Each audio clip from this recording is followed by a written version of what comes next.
voy a seguir hablando de un personaje que se llama José. Muy bien, vale. Ya hemos visto bastantes capítulos, desde el 37 al 42.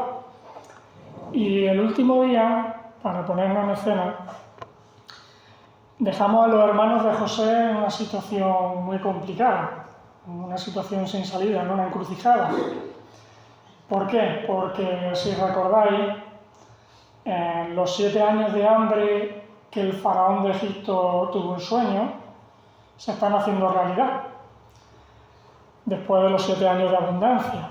Y los hermanos de Jacob, entre el primer y el segundo año en que están sin alimento, ya han tenido que viajar a Egipto, que es el único lugar donde había grano para comprar. Y si recordáis, a modo de introducción y de recuerdo, allí lo recibe el que era el gobernador. Han pasado 22 años y sorpresa, porque el gobernador es su hermano, al cual no lo reconocen porque ya han pasado muchos años y él viste como un egipcio y habla como un egipcio.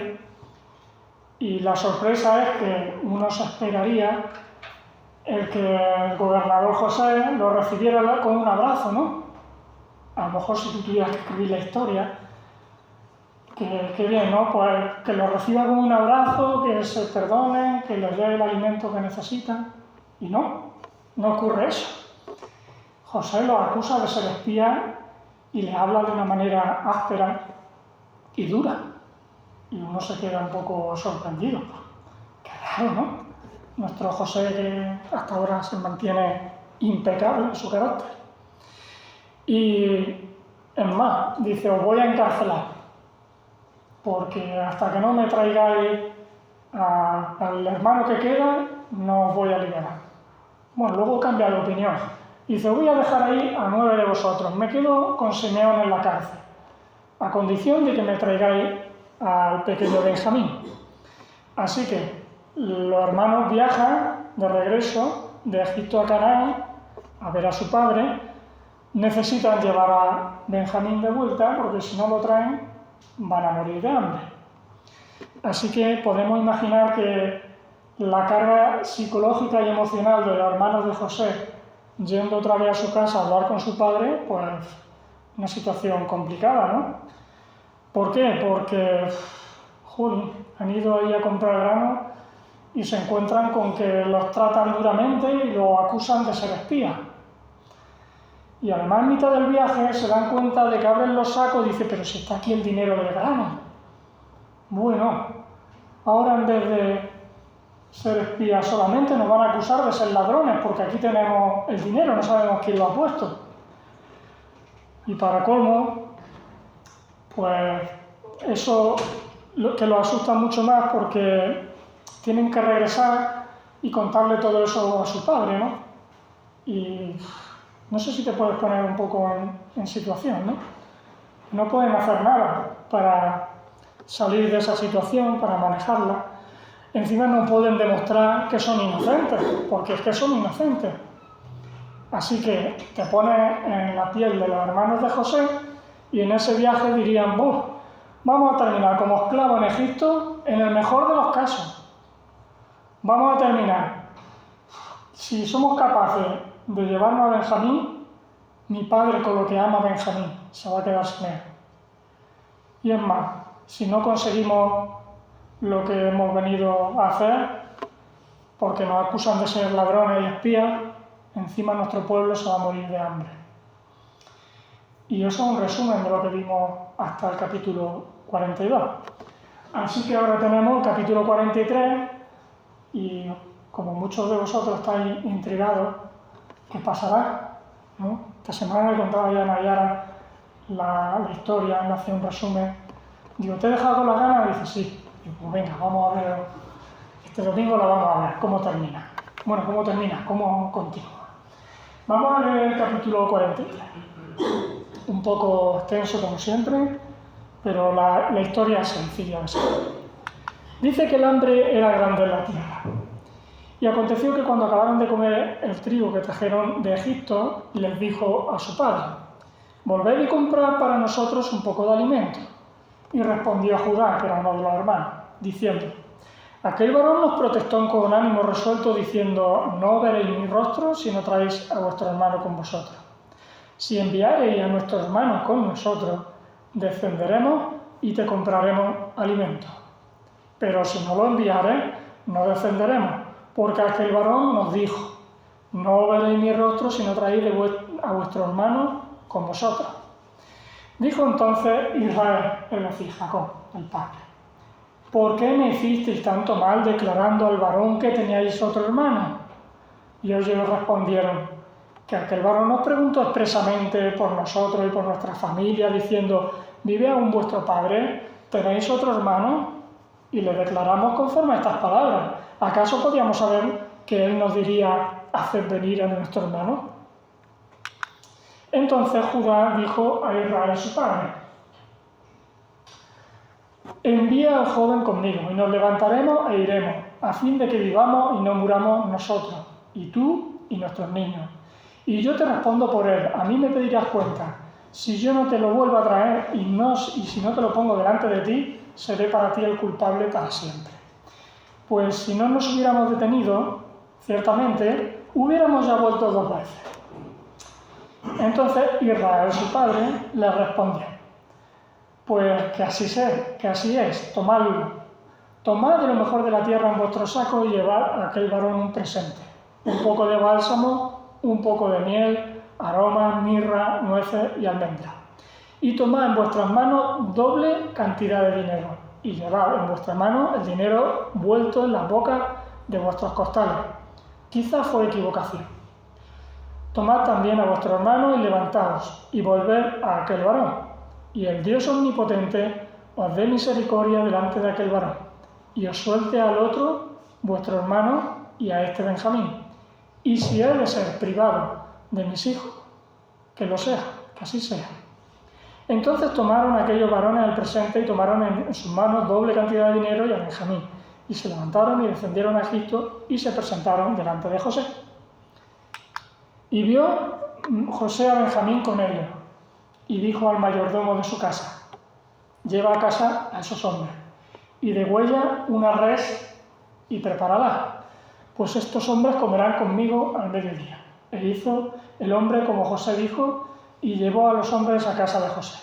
Entonces aquellos hombres tuvieron temor cuando fueron llevados a casa de José y decían: por el dinero que fue devuelto en nuestros costales la primera vez nos ha traído aquí, para tendernos lazo, es decir, trampa, y atacarnos, y tomarnos por siervos a nosotros y a nuestros asnos.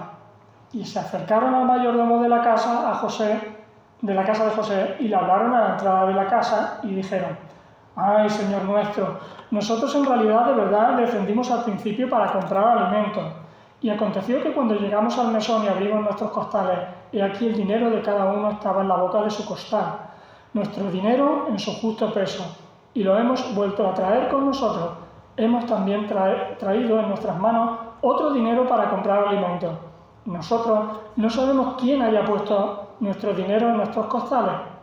Él les respondió: paz a vosotros, no temáis.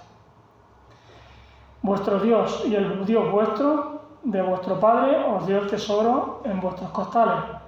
Yo recibí vuestro dinero. Y sacó a Simeón a ellos. Y llevó aquel varón a los hombres a casa de José, y les dio agua, le lavaron los pies y dio de comer a sus asnos. Y ellos prepararon el presente entre tanto que venía José a mediodía, porque habían oído que allí habrían de comer pan. Y vino José a casa, y ellos le trajeron el presente que tenían en su mano, dentro de la casa, y se inclinaron a él hasta la tierra. Entonces les preguntó José cómo estaban, y dijo: vuestro padre, el anciano que dijisteis, ¿lo pasa bien? ¿Vive todavía? Y ellos respondieron: bien, va a tu siervo nuestro padre, aún viven. Y se inclinaron e hicieron reverencia. Y alzando José sus ojos vio a Benjamín su hermano, hijo de su madre, y dijo: ¿es este vuestro hermano de quien me hablasteis, vuestro hermano menor? Y dijo: Dios tenga misericordia de ti, hijo mío. Entonces José se apresuró porque se conmovieron sus entrañas a causa de su hermano, y buscó dónde llorar, y entró en su cámara y lloró allí. Y lavó su rostro, y salió y se contuvo, y dijo: poned pan. Y pusieron para él aparte y separadamente para ellos, y aparte para los egipcios que con él comían, porque los egipcios no pueden comer pan con los hebreos, lo cual es abominación a los egipcios. Y se sentaron delante de él el mayor conforme a su primogenitura y el menor conforme a su menor edad. Y estaban aquellos hombres atónitos, mirándose el uno al otro, y José tomó vianda de delante de sí para ellos, mas la porción de Benjamín era 5 veces mayor que cualquiera de la de ellos. Y bebieron y se alegraron con él. Bueno, ya tenemos aquí la historia y lo que ha pasado a continuación. Confieso que este capítulo me ha hecho abrir los ojos a unas cosas que yo no había visto nunca antes, ¿no? Porque el relato, los personajes, las circunstancias tienen un sorprendente paralelo con el Evangelio. Y hoy el mensaje va a girar únicamente en que disfrutemos de ese Evangelio, en hacer brillar ese Evangelio. ¿Por qué? Porque necesitamos que ese Evangelio sea el que nos cautive, ¿no? El que nos conmueva, el que de verdad nos impulse para amar mucho más al Señor, ¿no?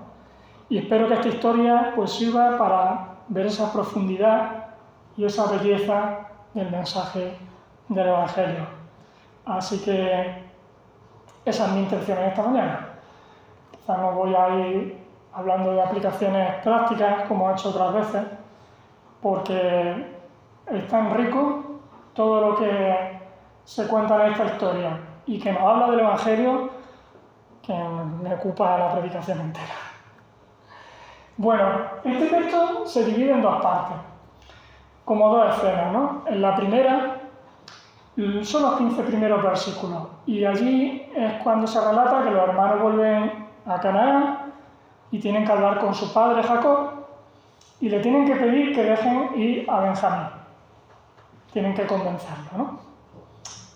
En la segunda escena, en los versículos del 16 al 34, van a narrar lo que es el encuentro de los hermanos de José y Benjamín con todos juntos, ¿no? En Egipto. Ya sabéis que empieza que ellos vuelven asustados, que si ahora con el dinero, espías, ladrones, que vamos a terminar en la cárcel, que vamos a terminar sin comida. Esos eran sus sentimientos, pero ya vemos que termina con un banquete y con una mesa, con pan, con vino, con un sacrificio de un animal, ¿no? Así que vamos a ir viendo estas dos escenas, ¿no? Digamos 6 o 7 puntos más bien, ¿no? Lo primero que vemos es que Judá, el representante de los hermanos, le aclara a su padre que el hecho que el gobernador de Egipto exija que José, exija la presencia de Benjamín, que vaya con ellos, que no es un capricho de ellos, que no, que es que lo ha pedido el mismo gobernador, ¿no? Es su iniciativa, que nosotros no tenemos nada que ver. Y es como que Jacob parece que no hace nada más que con la mano buscar culpables, ¿no? De tener, en este caso, que dejar ir a Benjamín. Y es interesante como Jacob parece que siempre le echa la culpa a los demás, a otras personas, ¿no? Y se pone su caretita de victimismo para no asumir las culpas y el papel que tiene que asumir. Pero bueno, cierro paréntesis porque eso es de otra historia, ¿no? Y Judá, uno de los hermanos, el portavoz de ellos, le insiste a su padre: Padre, que sin Benjamín, que no hay comida, que morimos de hambre. Así que pasan día y día, y al final Jacob vemos que cede y dice que se encomienda, bueno, Reina Valera dice el Dios omnipotente. Lo original es el Shaddai, uno de los nombres de Dios, que viene a decir y a resaltar que Dios es omnipotente y todopoderoso. Claro, si hay alguna manera de que Dios pueda intervenir es mediante ese atributo suyo, ¿no? De que Él es Dios todopoderoso. Y hemos observado en los versículos 13 y 14 en Jacob, vemos y observamos dolor, angustia y desgarro, ¿no? En su interior. Dice que si he de ser privado de mis hijos, que así sea, ¿no? Es lo que responde Jacob. Ahora, en el capítulo anterior, en el 42, quienes fueron probados, había una prueba, quienes fueron probados fueron los hermanos de José. Y aquí hay otra prueba. Esta vez quien es probado es su padre, Jacob. Y una de las lecciones que más se repiten en la Biblia es que las pruebas revelan la autenticidad de nuestra fe, lo que hay en el fondo de nuestros corazones. Y es que Dios ha permitido esta situación extraña, vamos a decir, ¿no? Dios lo ha permitido todo para que Jacob es como cuando te acorralan en una partida de ajedrez. Jacob solo tiene un movimiento, solo tiene una salida. O deja ir a Benjamín o mueren de hambre. O tiene ese movimiento o jaque mate, ¿no? Y quizá en esos días Jacob, pues, porque es que pasan varios días, ahora lo veremos, en esos días que Jacob tiene que convencerse de lo que tiene que hacer, pues seguramente se acordaría de lo que Dios le dijo en el pasado, ¿no? Una promesa. Dice Génesis 28:15, he aquí, yo estoy contigo, le dice el Señor a Jacob, y te guardaré donde quiera que fuere, y volveré a traerte a esta tierra, porque no te dejaré hasta que te haya hecho lo que te he dicho. Es decir, hay una promesa firme de Dios. Pero aquí el movimiento que tiene que hacer Jacob parece que no tiene otra salida nada más que mueran de hambre, que se quede sin su hijo, ¿no? Así que la prueba es, ¿seguirá Jacob confiando en la promesa de Dios? ¿O se aferrará a su hijo Benjamín, a quien ama? En otras palabras, al igual que fue probado Abraham, ¿dejará a Dios actuar en confianza a sus promesas? ¿O la alternativa, preferirá anteponer el amor hacia su hijo Benjamín? Lo mismo que Abraham tuvo que elegir entre su hijo y Dios, ¿no? Y Jacob, pues vemos que se encuentra al borde de un precipicio donde se ve obligado a actuar. No tiene otra alternativa. No puede dejar pasar más tiempo. Su hijo Judá le dice en el versículo 10, mira, o deja ir a Benjamín o que ya no hubiera dado tiempo a dar dos viajes. De Canaán a Egipto, de Egipto a Canaán ya se tienen que tardar días o semanas. Pasó bastante tiempo, ¿no? Hasta que Jacob se decidió. Y Jacob vemos que en su angustia se aferra a la voluntad y a la misericordia del Shaddai, del Dios Todopoderoso. Jacob no tiene la Biblia como tenemos nosotros, no sabe lo que tiene que hacer, porque no tiene todo el consejo de Dios, como nosotros, pero al menos tiene el testimonio de Abraham, que resulta que de alguna manera tuvo que pasar por lo mismo. Así que Jacob en el fondo sabe lo que tiene que hacer. Tiene que dejar ir a su hijo Benjamín. Y si hay alguien que puede resolver cualquier imposible, ¿quién es? El Dios Todopoderoso, el Shaddai. Y a veces Dios nos pone en situaciones que son muy, muy complicadas. Y no tenemos otra opción que clamar al único que puede hacer algo por resolver nuestra situación. A veces Dios permite ciertas circunstancias extrañas en nuestra vida para empujarnos a confiar en Él, ¿no? Porque normalmente son situaciones donde nosotros con nuestras fuerzas, con nuestra habilidad, con nuestras manos, no podemos hacer nada para manejarlas.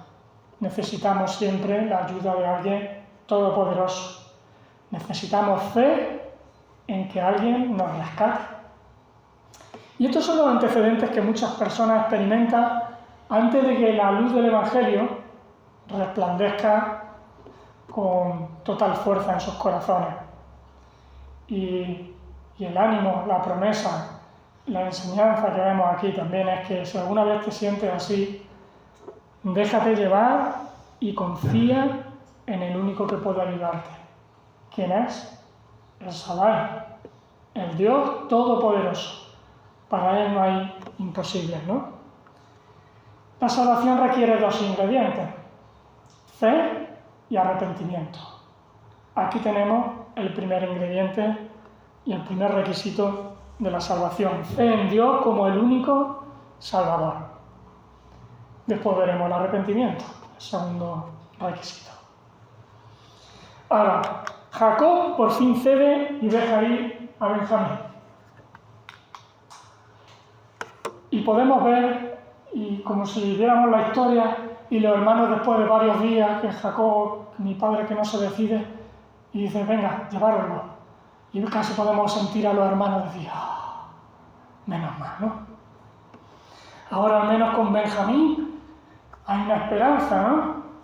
Pueden ver un rayo de luz, una posible solución a nuestro problema. Con Benjamín a nuestro lado, quizás no muramos de hambre, que es que el gobernador de Egipto ha prometido darles el grano que necesitan si llevamos a Benjamín. Y deben de emprender un viaje hacia Egipto. Y lo que tienen claro es una cosa, ¿no? Sin Benjamín les espera la muerte. Al menos con Benjamín tenemos posibilidad de seguir con vida. De igual forma nosotros tenemos que reconocer que sin Cristo, que es el verdadero alimento espiritual, que Él mismo se llama el verdadero pan de vida, el agua de vida, el agua viva, sin Cristo solo tenemos un destino eterno, ¿no? ¿Qué es? Muerte espiritual. Para nosotros Dios es el gran gobernador de este mundo. Y Cristo para nosotros es como nuestro Benjamín. Así como ellos no podían entrar en la presencia de José sin Benjamín, nosotros no podemos entrar en la presencia de Dios sin Jesucristo. Nosotros que hemos salido de nuestra antigua vida y vamos camino a la ciudad celestial, en ese viaje para conseguir el verdadero alimento, para conseguir vida, la pregunta más importante que tenemos que hacernos es: ¿vamos solos en ese viaje hacia la vida o vamos con la compañía de Jesucristo? Y esa pregunta es la más importante que tienes que hacerte en el viaje de tu vida. Pues al final de ese viaje, si decides confiar en Cristo como tu Salvador, al llegar a la ciudad eterna y celestial, allí te espera Dios. Y Dios no te va a buscar a ti con la mirada. Va a buscar directamente si contigo te acompaña su Hijo Jesucristo. Así que la pregunta es, ¿te acompaña Jesús? Porque sin Jesús no tienes nada. Pero con Jesús a tu lado en tu viaje lo tienes todo, ¿no? Y si miramos a Jacob, el padre de Benjamín, también podemos ver otro aspecto del Evangelio. Así como Jacob amaba a Benjamín, Dios el Padre ama a su hijo de forma todavía aún más perfecta y profunda. Jacob sabía que entregar a Benjamín era el único camino a la salvación de su pueblo. Y Dios el Padre sabía que entregar a su Hijo, Cristo, Jesús, que es el único remedio para nosotros. ¿Qué significa Benjamín? Hijo de mi mano derecha. ¿Qué le dice Dios a su Hijo? Siéntate a mi diestra. Jesús es el Benjamín de Dios, aquel que está sentado a la diestra del trono de Dios. Y podemos decir que Dios dice de su Hijo, cuán precioso es mi Hijo, ¿no? Cuán precioso es el Hijo para su Padre. Cuánta generosidad y cuánto dolor hubo en esa entrega cuando el Padre en su morada eterna nos dio a su Hijo amado para que viniera a esta tierra, ¿no? Lo dejó ir. emprender ese viaje. Jacob pensaba que se quedaría sin su hijo Benjamín, así lo dejó ir. Y de ahí que lo entregara con ese dolor para que fuera a Egipto. Y conocer toda la historia de Jacob todavía nos sorprende y nos hace meternos un poquito más en la entraña de lo que tuvo que pasar Jacob. Porque Jacob perdió a su mujer. ¿Recordáis? Se casó con Raquel. Trabajó 7 años por ella. Y luego otros 7. 14 años trabajando por Raquel. Y la perdió. Después perdió a su amado hijo José, al que le entregó la túnica y era el favorito, ¿no? Él piensa que está muerto. El segundo momento de la vida de Jacob que tiene que desgarrarse, ¿no? Que hay dolor en su vida. Y ahora, para colmo, el hijo favorito pasa a ser Benjamín y tiene que dejarle ir. No sé si os podéis poner un poco en la piel de Jacob, ¿no? Si quiere mantener con vida a su pueblo, no hay otra opción nada más que él voluntariamente deje ir a su hijo amado, Benjamín. Y estos sentimientos humanos nos hablan también acerca de cómo se pudo sentir Dios, ¿no? Al dejar ir a su hijo, sabiendo que al dejar ir a su hijo a esta tierra iba a sufrir, ¿no? Ahora imagínate un poco también a Jacob, aquel día que emprenden el viaje y lo ve cómo se aleja su hijo amado Benjamín. Y es que Jacob piensa que no hay otra alternativa. O quizás sí. Sorpresa. Seguramente Jacob pensó que podía ganarse el favor de aquel gobernador. Recordáis, aquel gobernador está airado. Tiene palabras duras y ásperas. ¿Recordáis lo único que José les pidió que trajeran para conseguir liberar a Simeón y tener grano? José les dice, lo único que tenéis que hacer para que os libere a vuestro hermano y tener grano es traer a vuestro otro hermano. Pues dice los versículos del 11 al 15 que Benjamín, aparte de emprender ese viaje, dice Jacob, lleva también mirra, lleva también miel, almendras, nueces, lo mejor de su tierra. El recuerdo que los hermanos tienen de aquel gobernador es que está airado y lo acusa de ser espía. Y ahora creen que también son ladrones, ¿no? Y se piensan que van a calmar la ira de este gran gobernador con unos cuantos puñados de bolsas de frutos secos. ¿Acaso no hay en Egipto alimentos más ricos y en mayor abundancia? No solo era una costumbre de la época, era un intento por agradar a aquel gobernador e intentar aplacar su ira. Claro, a Jacob en el pasado le funcionó eso. ¿Cuándo le funcionó? Con su hermano Esaú, ¿no? Él le llevó también unos presentes para aplacar la ira. La semana pasada nos hablaba Jesús de un rey sirio que le llevaba a Eliseo para ganarse el favor de Eliseo 40 camellos cargados de presentes, ¿no? 40 camellos. Jacob y su hijo están tan desesperados y tratan humanamente de aplacar la ira del gran gobernador porque se sienten indefensos. No pueden hacer nada para ganarse el alimento y la liberación de Simeón. Y algo parecido le pasa a la humanidad. Lo llevamos casi todos de serie, especialmente la puerta afuera, ¿no? Porque la humanidad, cuando reflexiona y entiende que un día se va a presentar ante el gran gobernador del universo, dice, sí, algo hay, ¿no? Y la gente dice, algo tiene que haber. Y si es verdad que hay algo, y un día cuando muera te tienes que presentar delante de él. Pues la gente trata de encontrar en el fondo de su corazón, buscar lo mejor que tiene, lo mejor que puede hacer, para presentarse ante el Dios del universo. Pero ¿sabéis una cosa?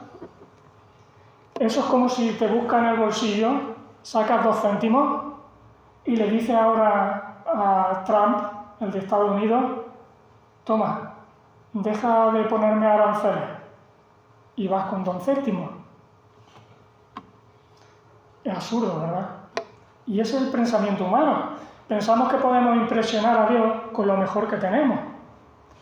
Y así como los hermanos de José trajeron ese dinero, aroma, almendras, miel, etc., a veces nosotros pretendemos traerle a Dios pues, esos pequeños tesoros para agradarle. Es como si quisiéramos pagarle a Dios lo que le debemos, ¿no? Y desde siempre el ser humano, siempre, desde todas las culturas, ha tratado de pagar sus ofensas con sus propios sacrificios. Traemos ante Dios, que es inmensamente rico, un puñadito de buenas obras, una docena de nobles intenciones y medio kilo de sinceras promesas. Como si eso sirviera para que esa balanza imaginaria que muchas veces pensamos que Dios tiene una balanza, como si eso sirviera para que la balanza se inclinara a nuestro lado.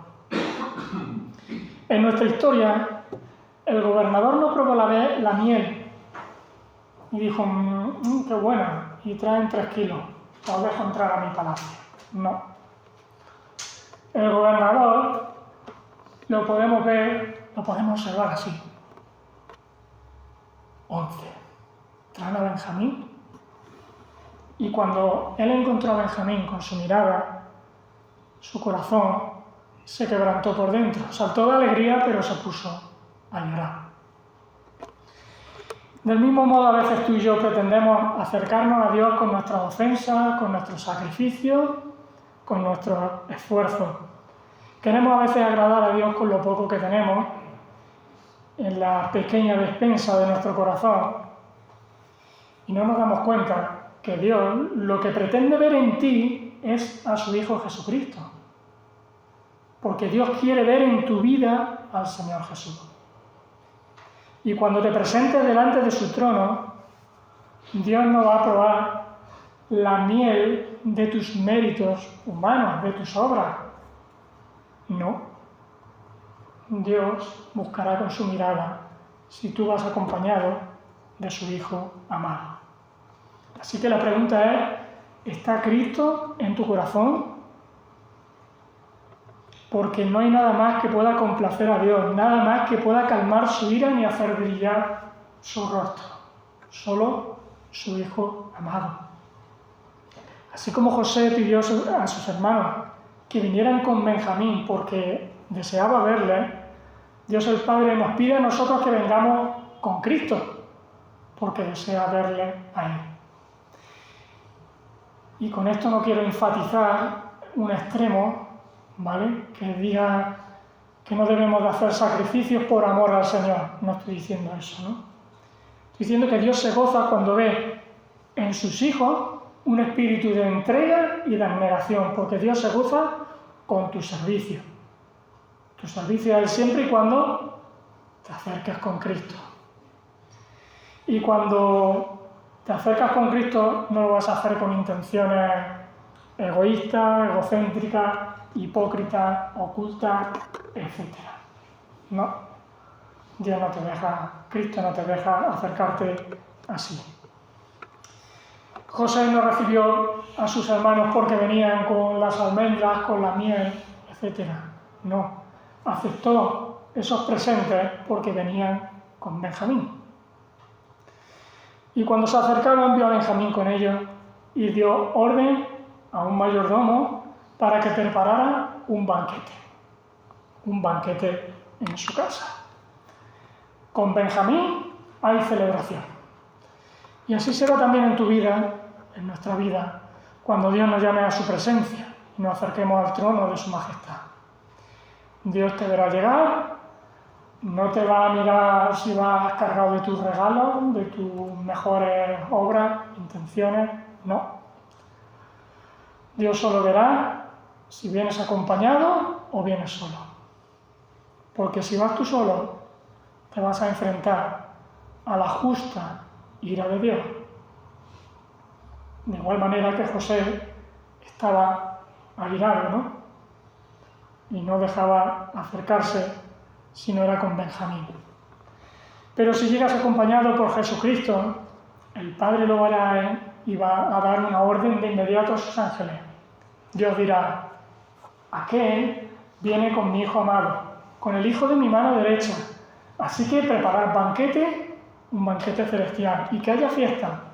Abrid las puertas de mi casa, sacad el pan, sacad el vino, que hoy es día de mucho gozo. Y estos hombres no imaginaban lo que estaba a punto de suceder. ¿Por qué? Porque ellos regresaban de viaje y en sus mejores sueños ellos decían: bueno, vamos a ver, bueno, quizás nos escuche el gobernador con paciencia, quizás comprendan el malentendido que ha habido con el dinero, bueno, quizás acepten nuestras humildes disculpas, a lo mejor luego nos vende grano. ¿Te imaginas si nos vende el grano? Y a lo mejor, no sé, saluda a Benjamín y si ven que hemos venido y que decimos la verdad, a lo mejor deja ir a nuestro hermano Simeón. Esto era lo que había en la imaginación de los hermanos, en el mejor de los casos. Pero ellos jamás hubieran pensado que el gobernador de Egipto los iba a recibir en su casa para celebrar con ellos un banquete. ¿Cuánto haría que estos hermanos no comían pan recién horneado y esos frutos de Egipto y ese alimento que estaban preparando? Y es que nos quedan algunos detallitos más en la escena, en esta segunda escena, de los versículos del 16 al 34, porque hemos visto que allí aparece un mayordomo, una orden de un sacrificio y un banquete con pan y con vino. José a Benjamín dio la orden de matar un animal y preparar un banquete. Versículo 16. Se hizo así. Los hermanos de José entran en aquella sala y ven al mayordomo y lo primero que hace es intentar dar explicaciones, ¿no? Justificándose de lo que ha sucedido. En los versículos de 19 al 22. Pero no sé si te ha hecho así, un poco al leer el texto, las palabras con las que le recibo el mayordomo: paz a vosotros, no temáis. ¿Dónde hemos oído esas mismas palabras? En labios del Señor Jesús, ¿no? Jesús se lo dijo una y otra vez a sus discípulos, para evitar que el temor los paralizara. Y seguidamente Simeón es librado de la cárcel. Después los pasan a una antesala y le dicen que se laven los pies. Tienen que entrar limpios para ver al gran gobernador José. Con los pies limpios ya pueden entrar. Y ahora sí se cumple la promesa de Génesis 37 con la que comenzó nuestro personaje. ¿Recordáis? José tuvo un sueño, las 11 gavillas se inclinaban ante él, el sol, la luna y 11 estrellas se inclinaban ante él. Ahora sí, están los 11. Y les dice que se sienten, no de cualquier manera. Tú aquí, tú aquí, a continuación tú, a continuación tú, a continuación tú. 11 hermanos, desde el mayor hasta el menor. Ponte en la piel de los hermanos de José. ¿Cómo puedes saber? ¿Cómo no puede haber sentado por orden de nacimiento, no? Así que la sorpresa cada vez más es mayúscula, ¿no?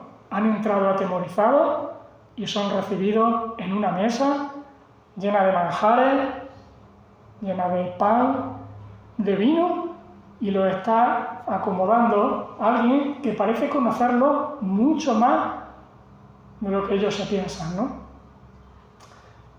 Y Benjamín se lleva la mejor parte. Si todos tienen para comer de sobra, Benjamín lo trata de una manera especial. Ese mayordomo es el encargado de preparar el banquete con pan y con vino. Y para ver al gobernador y estar ante su presencia, se necesitan dos requisitos. El primero ya lo hemos dicho, tienen que entrar limpios. De ahí que se laven los pies. Segundo, deben eliminar el temor de la culpa que hay en sus conciencias. Y de ahí sus palabras de recibimiento. Paz a vosotros, no temáis. No sé si estás disfrutando como un enano, como yo, de ver el paralelismo, ¿no? Jesús es ese mayordomo que también nos recibe a nosotros con palabras de ánimo, diciéndome, no me des más explicaciones, paz, paz a ti. Te libero del temor que traes del pasado por tus malas acciones, para presentarte ahora delante del gran gobernador. Yo he provisto un animal sacrificado para la mesa. Allí vas a tener pan, vas a tener vino y vas a estar sentado junto al gobernador disfrutando de un banquete especial. Los hermanos de José se miran, sorprendidos, atónitos, no lo pueden creer, porque entraron por aquellas puertas angustiados, porque se iba a impartir una justicia sobre ellos. Recordemos sobre sus conciencias y el peso de la culpa, de que ellos piensan que son espías y ladrones delante del gobernador. Y aunque el verdadero peso de la culpa ellos lo llevan sobre sus conciencias por abandonar a su hermano hace más de 20 años atrás en aquel pozo y venderlo a aquellos ismaelitas. Ya lo vimos eso en el capítulo anterior. Eso verdaderamente no se ha quitado de sus cabezas. El segundo requisito para obtener la salvación es el arrepentimiento. Y ahora el puzzle empieza a encajar todas las piezas. Ahora podemos entender que José lo reciba con una actitud impropia de él, porque lo hace pasar por espías y por ladrones. Y eso le hizo pensar a los hermanos y sobre sus conciencias empezó a trabajar el que se sentían culpables por lo que habían hecho.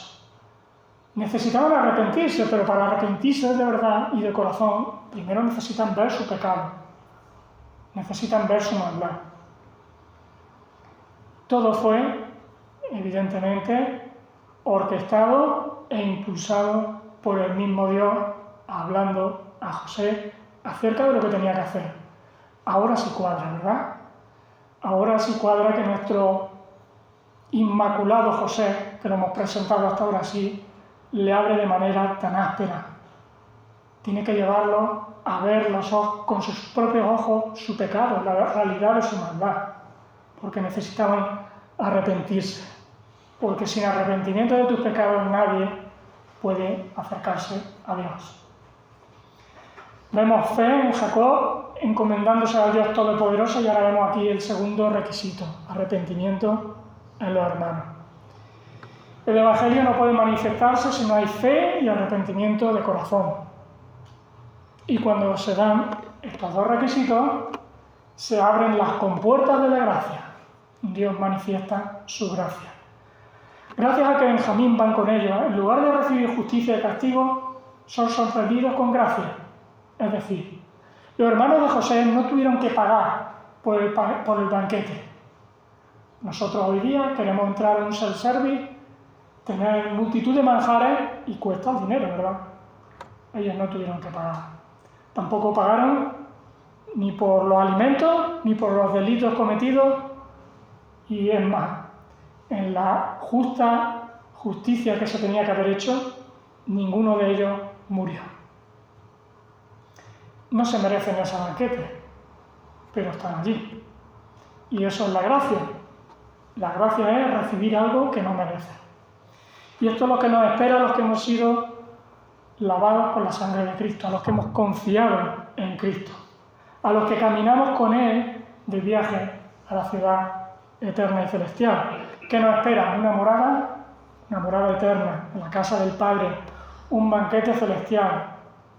Ese banquete es descrito en la parábola del Hijo, en diferentes parábolas, enseñanzas como fiesta, gozo, risa, compañía, bienestar, no habrá más lágrimas. Y aquel día glorioso pues estaremos con nuestros hermanos, pero por encima de todo nos gozaremos porque en el banquete eterno. El Señor va a estar con nosotros y nosotros con el Señor. Y eso de verdad es lo que da verdadero gozo. Así que aquel gobernador dio la orden y sus siervos cocieron el pan, sirvieron vino y además, para que esa celebración se llevara a cabo, se tuvo que derramar sangre inocente de un animal sacrificado. De igual forma, ya sabemos que nuestro Cordero Inmaculado fue sacrificado y derramó su sangre por cada uno de nosotros. Participamos del pan, de la copa, y recordamos no solamente que Jesús pagó el precio de mis pecados, sino también recordamos que un día pues acabaremos nuestro largo peregrinaje terrenal pues cenando con Cristo, cuando nos reciba en su hogar. Y el pan y la copa miran hacia dos sitios, hacia adelante, hacia el banquete celestial, pero también miran hacia atrás, hacia la muerte de Cristo en nuestro lugar, ¿no? Ay, aquella cena. En el capítulo 37 de Génesis también hubo una cena improvisada, con José en el pozo, clamando, gritando. Y nos sorprendía, ya han pasado muchos capítulos, pero nos sorprendía mucho que fueran capaces de dejar a su hermano en un pozo, de que su hermano gritando, llorando, clamando, para que lo sacaran de allí y ellos pudieran estar con sus conciencias tranquilas, cenando, comiendo, aún escuchándole, ¿no? Qué cena más despiadada. José allí clamaba por misericordia y no le mostraron clemencia. Ahora son ellos los que claman, son ellos los necesitados, y José los recibe con amor y los sienta en su mesa para recibirlos y colmarlos de favores, ¿no? ¡Qué contraste! Cuando no conoces a Cristo, su nombre y el Evangelio no significan nada para ti. Y eres como el hijo pródigo. ¿Recordáis? Viviendo tu vida de espalda a tu padre. Pidiéndole la herencia, estás despreciándole, diciendo que no quiero nada de ti, solo quiero lo material, dámelo, me voy a vivir mi vida. Pides el pago de tu herencia y estás despreciando al dueño de todo, al dueño de todo el universo. Y llega un día en que te ves tan como el hijo pródigo, que no sabes lo que hacer, como Jacob, en esa encrucijada, y Dios te empuja a que des un paso de fe, ¿no? Y que clames. Y aunque no merezcas ser escuchado y ayudado, Dios extiende su gracia sobre ti. No te paga con la misma moneda.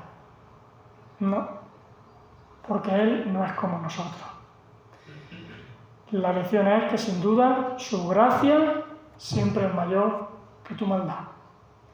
Y eso es lo bonito y especial del Evangelio y de esta historia con la que hemos disfrutado y con la que espero que volvamos de nuevo a admirar la belleza de lo que hizo el Señor con cada uno de nosotros. Amén.